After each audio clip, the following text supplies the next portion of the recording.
Bij welke club spelen ze nou? SRV. Strijdende mannen met rood pompenblad. Er staat dan ook wat bijzonders op het programma vandaag, want we gaan ons nieuwe team, ons nieuwe G-team vandaag presenteren. Afkomstig uit de van SC Jouden, Kijmpe Boomsla. Hoor dat je er bent, kom maar bij. Kijmpe, wat hast ook krijgt die in?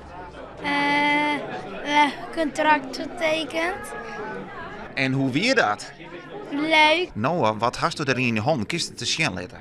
Het contract. Hoe wie het? Leuk. Want wat moest ze precies doen?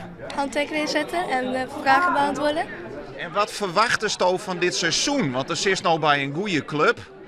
Wat gaat er gebeuren, Tingst? Ik weet niet zeker dat ik ga scoren. Bij jou heb ik 0 keer gescoord. Maar hier weet ik niet. Ik ga gewoon proberen ook van voor bij de bal af te pakken. Ik ga het proberen.